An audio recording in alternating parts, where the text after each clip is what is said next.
Bonjour à tous, c'est l'heure de la rétro. Pour commencer cette semaine, interview à distance avec Yves Froidevaux, le secrétaire général de la SPV, Société pédagogique vaudoise, détaille et commente la situation sanitaire dans le milieu scolaire. Ensuite, en milieu de semaine, on donnait la parole en plateau à Daniel Rossella, le syndic de la ville de Nyon. Après avoir dressé un bilan, consulté ses proches et sondé la population, Daniel Rossella a choisi de se représenter pour les élections communales de mars 2021. Enfin, et ce sera notre image de la semaine, le groupe ESH Média a annoncé adopter une stratégie de transformation et d'innovation pour faire face à des économies. En conséquence, plusieurs réductions du temps de travail au sein de la rédaction du quotidien La Côte, dont notamment celle de Michel Jautran, rédacteur en chef. En plateau, nous donnions la parole au CEO du groupe ESH Média, Stéphane Estival. On s'intéresse aujourd'hui aux mesures sanitaires dans les écoles vaudoises avec la SPV, la Société pédagogique vaudoise. Depuis le vendredi 30 octobre, les enseignants pour tous les degrés primaires et secondaires ainsi que tous les intervenants en milieu scolaire ainsi que tous les élèves dès la 9e sont tenus de porter le masque en tout temps dans les bâtiments de l'établissement. Yves Froidevaux, bonjour, merci d'être avec nous à distance. Bonjour, merci de l'invitation. Avec grand plaisir, en quarantaine, mais vous êtes en bonne santé. Tout va bien, effectivement. Voilà qui est une bonne chose. Voilà, ces mesures depuis le vendredi 30 octobre, on voit des mesures qui évoluent très vite. De quel œil est-ce que vous, la SPV, vous voyez ça ? Le but de ces mesures, c'est de tout faire pour éviter la fermeture des écoles. Et je crois que ce but-là, nous, on le partage entièrement. On a fait, même avant le département, le bilan que l'école à distance, ça n'a pas très bien fonctionné. Ça n'a pas très bien fonctionné pour beaucoup d'élèves et qu'on a des situations de décrochage scolaire, des retards dans les apprentissages et que ça pose un problème. Donc il faut vraiment tout mettre en place pour éviter de revenir à ces situations. Et les mesures qui ont été prises vont dans ce sens-là. Je pense que c'est favorable. Maintenant, ça pose certaines difficultés, et notamment le port du masque permanent pour les enseignants, chez les petites classes notamment. Ce port du masque, justement, vous aviez fait une enquête début septembre avec plus de 500 réponses qui mettaient justement en évidence que le port du masque, il est considéré comme étant difficile dans le contexte de l'enseignement. Pourquoi ? Alors il est difficile parce que notamment chez les jeunes élèves, de pouvoir voir les lèvres de l'enseignant quand il raconte une histoire, quand il donne des explications, c'est important. C'est aussi important pour les élèves allophones qui apprennent le français. C'est encore plus important pour les élèves sourds qui utilisent la lecture labiale pour leur compréhension. Donc ça c'est peut-être d'abord pour les élèves que ça pose des difficultés, puis ensuite pour les enseignants aussi, puisqu'en parlant toute la journée devant une classe avec un masque, on le voit, et cette étude le montre aussi, il y a des problèmes de santé au niveau des cordes vocales qui sont très fatigués en fin de journée. Les enseignants sont déjà sujets à ce genre de problème, mais là c'est amplifié. Et effectivement, on se fait des soucis. Il faut pas qu'il y ait trop d'absence. Il y aura déjà pas mal d'absents en raison du Covid. Il faut que le système puisse fonctionner. Et c'est un défi aussi d'avoir des enseignants pour les classes en permanence pour ne pas fermer l'école. Vous avez abordé plusieurs aspects intéressants, les lacunes, les absences, mais j'aimerais rester sur ce fait du port du masque. Ce que vous nous dites, si je puis lire entre les lignes, c'est que vous n'êtes pas totalement du coup satisfait des mesures prises par le canton et la Confédération. Alors, le monde ne s'est jamais prononcé sur les questions sanitaires et on n'a pas la compétence de savoir quel est l'impact du port du masque dans une classe, combien de situations ça pourrait éviter, mais on estime qu'on doit aussi se poser dans la balance, mesurer aussi les inconvénients de cette approche. Et l'idée, ce serait peut-être d'assouplir à certains moments et de pouvoir, par exemple, lire une histoire chaque matin sans le masque, et puis ensuite on aère la classe. Donc il y a peut-être quelques pistes qui resteraient sûres dans l'approche et qui permettraient à quelques moments de retirer ce masque pour les apprentissages et pour favoriser les apprentissages des élèves. Il faut que l'école reste l'école pour tous les élèves et il faut vraiment favoriser aussi la communication et beaucoup passe par la bouche chez les petits. Ouais. Mais est-ce que vous avez moyen justement de négocier avec les autorités ? Est-ce que vous êtes en contact avec eux régulièrement ? Alors on a régulièrement des contacts sur cette question. C'est une décision qui a été prise très récemment. Donc nous, on va solliciter un rendez-vous pour pouvoir en discuter, voir s'il y a des possibilités, dans le respect des mesures sanitaires, de léger assouplissement qui permettrait effectivement de tenir compte de ça. Donc oui, notre travail, c'est aussi évidemment le relayer, parce qu'on est aussi une courroie de transmission entre les enseignants et puis les autorités politiques et les autorités administratives. Vous citiez tout à l'heure les lacunes de certains élèves. Aujourd'hui, quel bilan est-ce que vous en faites? Est-ce que ces lacunes ont pu être rattrapées ou pas du tout? Alors c'est souvent des élèves qui avaient déjà des lacunes au départ, qui ont eu des lacunes qui ont augmenté. Il y a des ressources qui ont été mises en place, à notre avis. Peu de ressources encore pour aider ces élèves. On pense qu'il faut mettre effectivement, comme on dit chez nous, le paquet pour essayer de récupérer ces situations. Et pour eux, effectivement, un deuxième confinement, une deuxième situation d'école fermée, ce serait, je pense, assez grave. Et il faut vraiment tout faire pour éviter ça et probablement prendre plus de mesures pour aider ces élèves et combler ces lacunes. Si on se penche sur les documents envoyés par le canton de Vaud, c'est Zla Amarel et Rebecca Ruiz qui signent ce document, plusieurs niveaux, niveau 1, 2, 3, 4. Le 4, dernier des niveaux, mesure en cas de fermeture de tous les établissements. C'est ce que vous nous disiez en introduction, ça serait le cas totalement à éviter. On l'a vu, enfin c'est ce que vous nous dites, l'école à la maison, ça ne fonctionne pas tant bien que ça. C'est clair. Alors à un moment donné, peut-être que la situation sanitaire fera que le choix ne sera pas posé, il faudra fermer.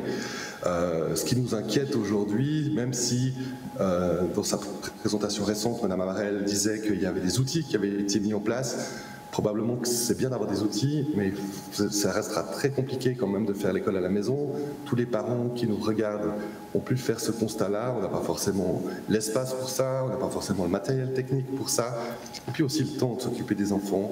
Et parfois aussi, il y a un manque de motivation au bout d'un certain nombre de semaines et de jours sans être physiquement à l'école. Et un autre point que vous citiez, c'était la mise en quarantaine de certains élèves qui pose finalement un problème aux enseignants, qui les met dans une situation particulière. Quels sont les retours que vous avez eus? Alors, peu de classes ont fermé, à ma connaissance, au primaire. Il y a eu des classes au secondaire. La mise en quarantaine des élèves, finalement, c'est traité aujourd'hui quand c'est des individus traités comme un élève qui est malade habituellement. Donc le travail lui est transmis et puis il doit le faire à la maison si effectivement il n'est pas malade et qu'il peut faire ce travail. Donc c'est traité finalement comme une absence maladie. En soi, c'est pas un problème. Ce qui est plus compliqué, c'est quand il y a des fermetures de classe, que ce soit une classe ou bien une école complète. Et là, il faudra, au bout d'un certain temps, mettre quand même de l'enseignement à distance en place. Alors, si c'est sur de courte durée, je pense que c'est tout à fait jouable et pas problématique. C'est évidemment quelques semaines, quelques mois, comme on a vécu en mars, avril, mai, qui serait aujourd'hui, je pense, assez désastreux pour beaucoup d'élèves. Aujourd'hui, selon vous, quelles sont les priorités pour les prochaines semaines, les prochains mois à venir? Alors, la priorité, c'est évidemment d'éviter cette fermeture en prenant des mesures sanitaires les plus pertinentes possibles, mais en analysant aussi leur proportionnalité par rapport aux risques et aux défauts qu'elles ont. Donc c'est, je pense, un équilibre difficile à trouver. Et puis là, on est aussi là pour relayer ce que dit le terrain. Je pense que le port du masque, dans un premier temps, était relativement bien accepté, même si c'était difficile. Cette obligation, effectivement, a fait réagir, notamment des enseignants de 1, 2, de 3, 4, qui voient des grosses difficultés. Donc vraiment la priorité maintenant, c'est d'assurer la sécurité sanitaire des enseignants, des professionnels, des élèves, et puis de garder ces classes ouvertes, mais que l'école reste l'école et qu'on puisse quand même y apprendre et que tous les élèves y soient intégrés. Je parlais des sourds avant, et il faut qu'on trouve des solutions, par exemple des masques transparents pour ces élèves-là. Yves Froidevaux, secrétaire général de la SPV, la Société pédagogique vaudoise. Merci beaucoup d'avoir été avec nous et d'avoir répondu à nos questions. Merci à vous, bonne journée. Après avoir dressé un bilan, consulté ses proches et sondé la population, Daniel Rossella a décidé de poursuivre son rôle de syndic de la ville de Nyon et donc d'être à nouveau candidat lors des élections communales de mars 2021. Daniel Rossella, bonjour. Merci d'être avec nous. Une communication aujourd'hui très tôt ce matin à 6h. Alors de nombreuses personnalités de la région ont décidé, après une longue carrière politique, de quitter le navire. On peut citer par exemple Didier Laury, syndic de Bassin, encore syndic de Tannay, Serge Schmitt ou encore d'abord le syndic Dauphounais, François Deblu. De votre côté, à 67 ans, en fonction depuis le 2008, vous vous représentez pour un nouveau mandat. Pourquoi ? D'abord parce que j'ai envie, que je suis motivé. Il faut dire aussi que je ne suis pas lassé de l'action politique parce que je suis syndic depuis 12 ans, mais je n'avais pas avant été municipal ou au conseil communal ou dans d'autres activités politiques. Donc, j'ai le sentiment d'avoir encore une certaine fraîcheur.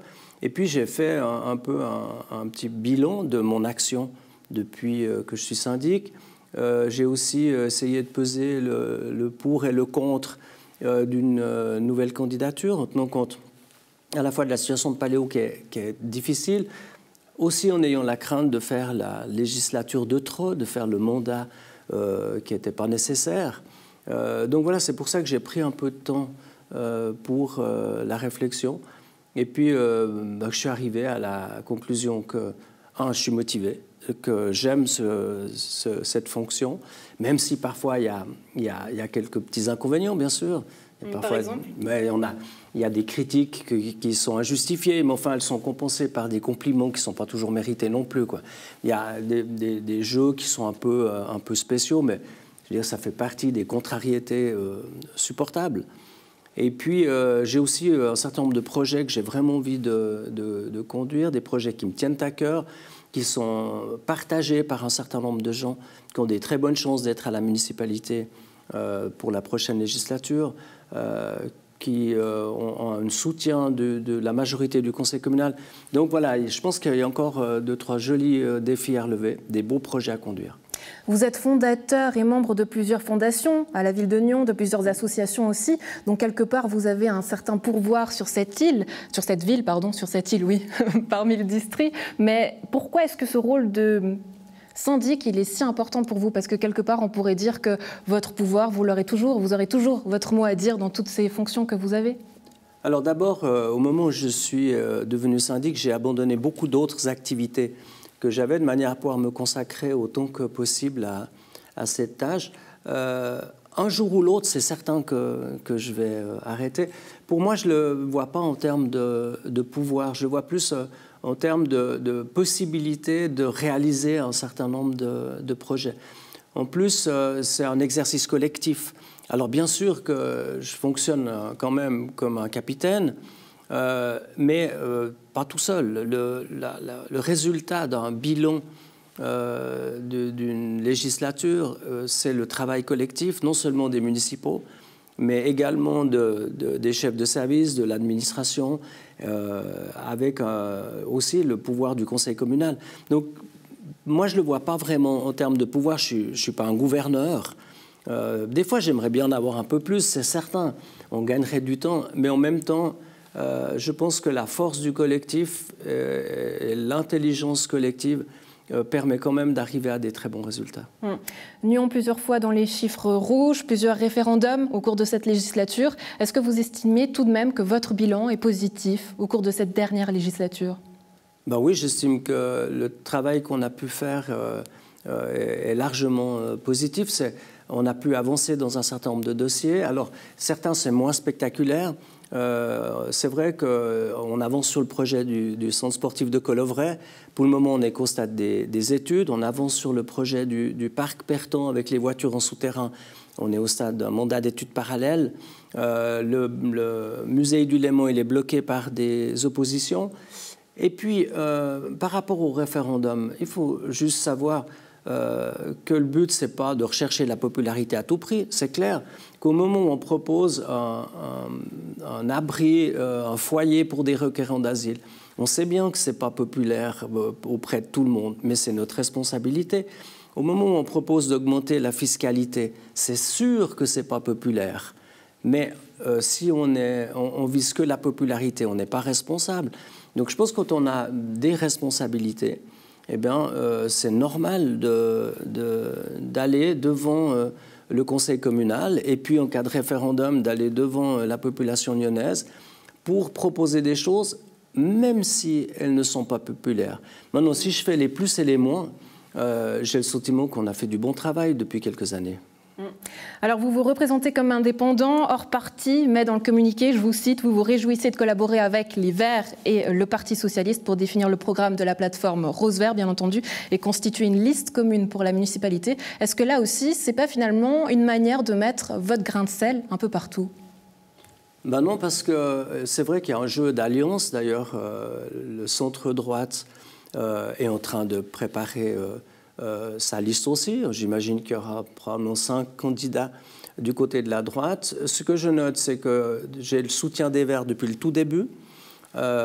Même si je suis hors parti, je suis un sympathisant des Verts, que les socialistes m'ont soutenu, que les Verts et les socialistes ont soutenu presque tous les projets de la municipalité des 4 dernières années. Mais aujourd'hui, tous les candidats attendent que vous vous prononciez, que vous donniez votre mot final pour se prononcer. Donc, de quelle est-ce que vous voyez ça? Non, là aussi, c'est une certaine forme de pouvoir.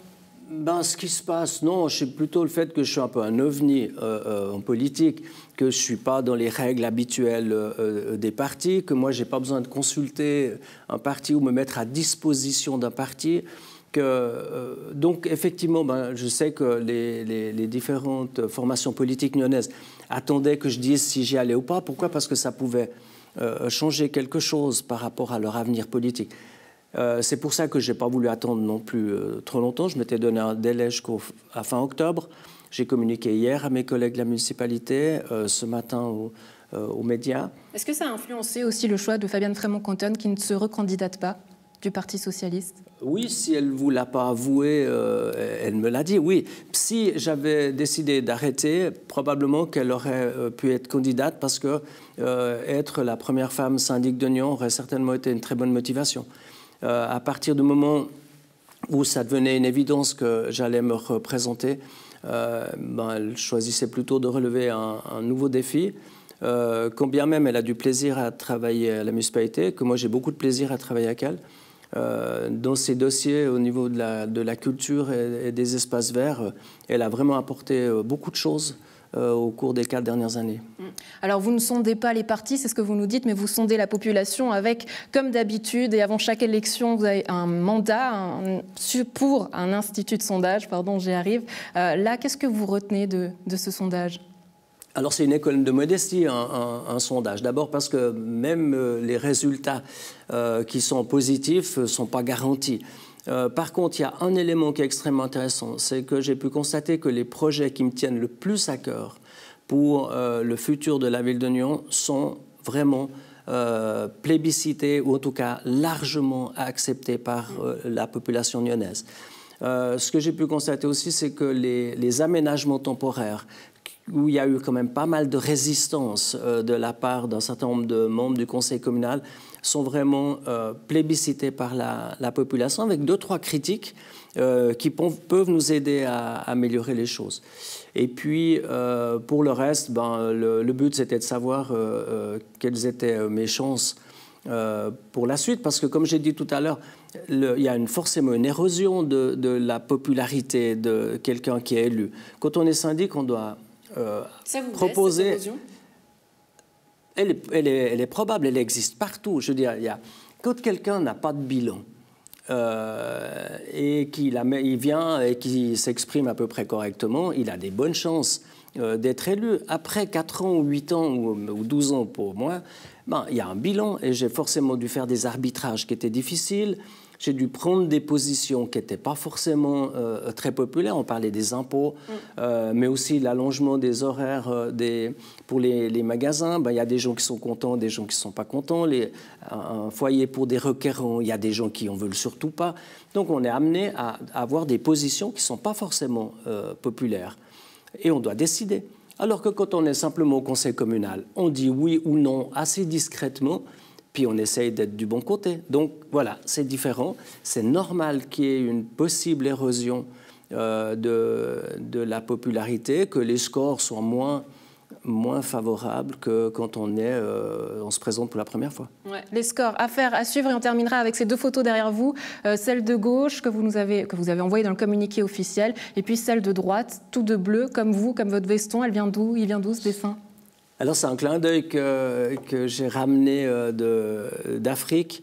C'est un ami qui m'a offert ça, c'est un artiste africain qui s'est amusé à faire une petite caricature sur fond bleu, et puis je l'ai envoyé comme clin d'œil.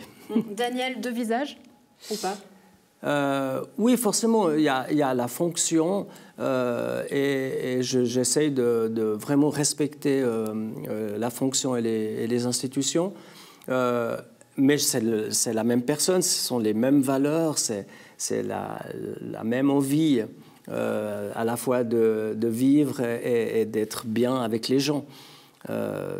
Mais bien sûr que la fonction exige certaines formes. Et c'est pour ça que, dans certains cas, je dois m'accommoder des exigences de la fonction. Daniel Rossella, merci beaucoup d'avoir répondu à nos questions. Très belle journée. Bonne journée, merci. Police Nyon Région lance un nouveau dispositif pour pacifier les nuits nyonnaises. Cette action préventive réunit 14 volontaires qui se baladeront en binôme dans la ville. L'action commence à partir du 6 novembre. Police Nyon Région est une nouvelle pierre à son arsenal visant à sécuriser la nuit, à augmenter le sentiment de bienveillance de ces noctambules. Ce sont les correspondants de nuit. Roxane Farou-Linares, est-ce que vous pourriez nous expliquer le contexte et le concept général de ces correspondants de nuit ? Oui, alors 14 correspondants de nuit vont commencer à œuvrer sur le terrain dès le week-end prochain. Ces personnes ne sont pas policiers, ne font pas de sécurité, mais font principalement de la prévention. Leur rôle est d'être présent dans l'espace public pour rappeler à certains noctambules que peut-être d'autres essayent de dormir pendant qu'eux font la fête. L'histoire, c'est d'aussi offrir une présence non policière aux citoyennes et aux citoyens qui auraient éventuellement besoin d'aide.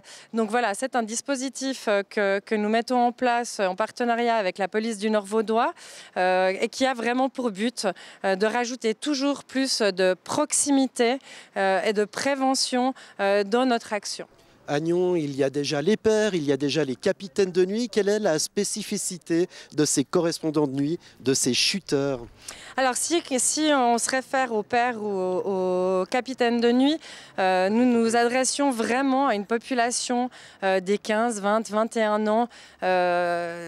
Comme nous avons pu voir certaines dérives cet été avec de très grosses fêtes en sortie de semi-confinement.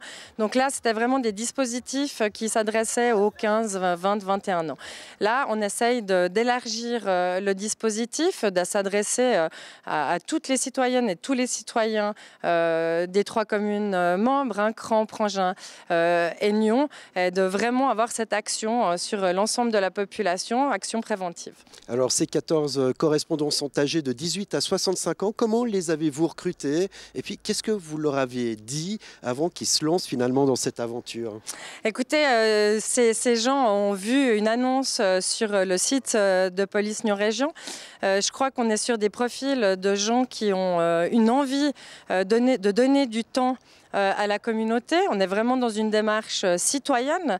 Effectivement, des profils extrêmement variés, vous le disiez, en termes d'âge, mais aussi en termes de genre, de formation, de lieu d'habitation.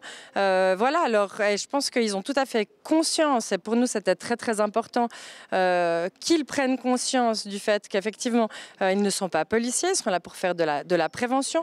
Et vraiment, moi je remercie finalement ces 14 personnes qui ont une démarche citoyenne pour l'ensemble de la société et qui sont là pour venir porter main forte finalement aux forces de police dans cette démarche sociale. Ils viendront aussi compléter le dispositif Covid de la ville si besoin. Oui, alors effectivement, nous sommes dans une situation tout à fait particulière où le Conseil fédéral et le Conseil d'État édictent des nouvelles ordonnances bientôt tous les 3 jours et nous devons répondre à la mise en œuvre de ces ordonnances. Et effectivement, si toutefois une limitation des personnes dans l'espace public devait de nouveau avoir lieu, donc de moins de 15 personnes comme c'est le cas à l'heure actuelle.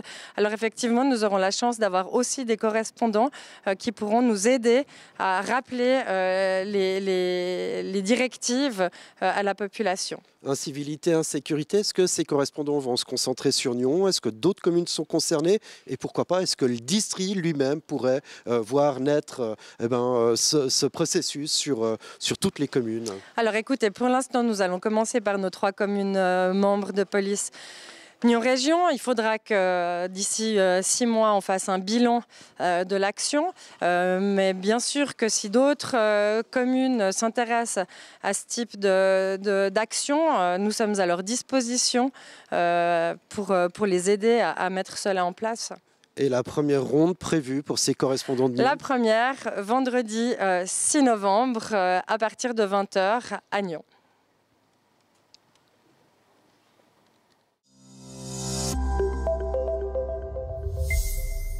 Le groupe Jean de Gland dévoile sa ligne pour la campagne en vue des prochaines élections communales. En 4 mots, responsabilité, durabilité, mobilité et convivialité. On en parle avec vous, Nathalie Lamarque. Bonjour. Merci d'être avec nous. Vous êtes la porte-parole du programme. Alors expliquez-nous comment est-ce que vous avez choisi ces 4 mots?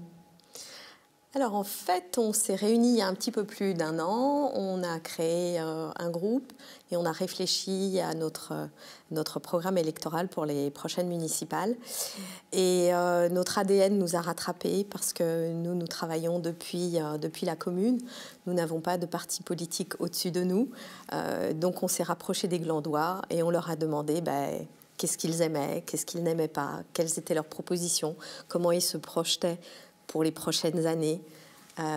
Ils nous ont répondu et à partir de là, on a longuement travaillé et voilà, et notre programme électoral est venu de là.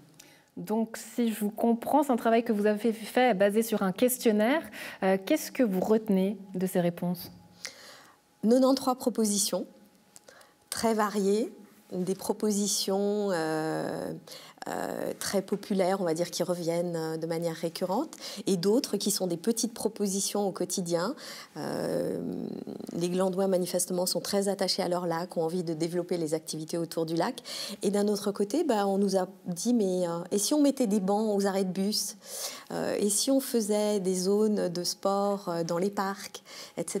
Donc, c'est ce mix, ce sont ces 93 propositions qui ont été regroupés, qu'on a retravaillés et qui sont notre programme électoral. 4 mots, pardonnez-moi la provocation, mais est-ce qu'on pourrait dire que c'est un fourre-tout? Certainement pas, c'est tout sauf ça même. Mais en même temps, on a quand même des sujets qui sont des sujets de préoccupation.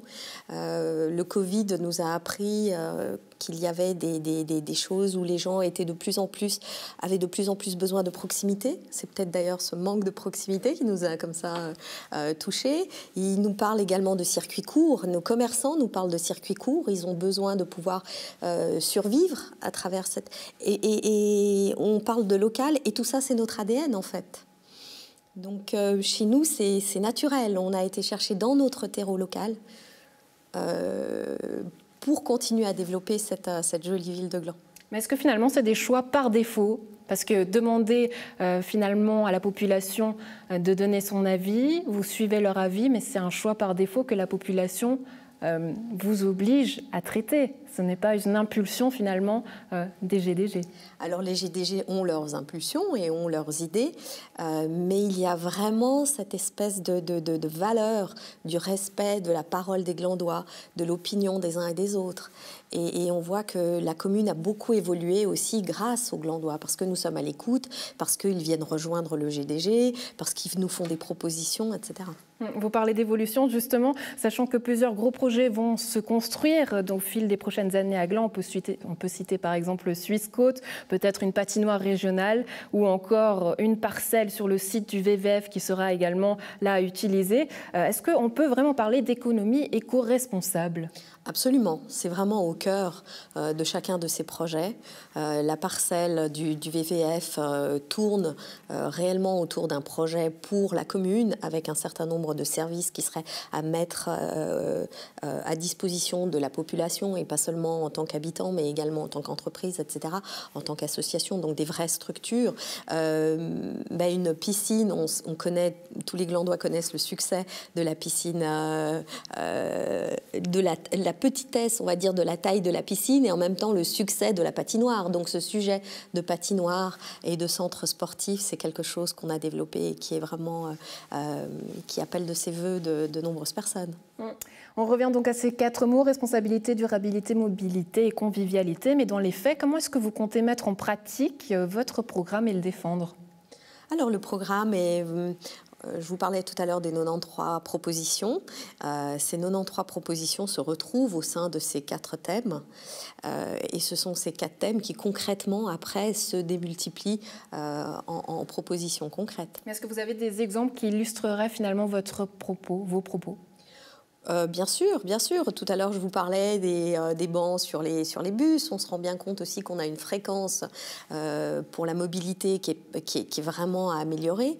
Les gens demandent quelque chose de plus adapté, de moins rigide, de plus approprié. Et tout ça, ce sont des discussions aussi avec les autorités, avec les différents groupes. Donc oui, derrière chaque mot, il y a bel et bien des actions concrètes. Une campagne qui s'annonce évidemment particulière au vu des conditions. Est-ce que ça peut compliquer les choses ? Ça nous oblige à réfléchir autrement, peut-être, à présenter les choses et à rentrer en dialogue autrement, oui. Ça nous oblige aussi à être peut-être plus pertinent dans notre communication et à être peut-être innovant aussi un peu. Ouais. Nathalie Lamarque, porte-parole du programme des GDG. Merci beaucoup d'avoir été avec nous et d'avoir répondu à nos questions.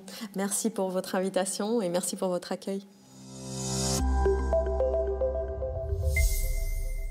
Les Verts ont désigné Élise Beukel et Pierre Vallenne comme candidats à la municipalité de Nyons pour les élections communales de 2021. On en parle avec Simon Pelletier. Bonjour. Bonjour, merci de me recevoir. Avec plaisir, vous êtes membre du comité élection pour le groupe des Verts à Nyons. Alors évidemment, la tendance est au vert, même si vous êtes absent depuis 2016 au sein de la municipalité. Aujourd'hui, vous comptez prendre votre revanche, j'imagine. Oui,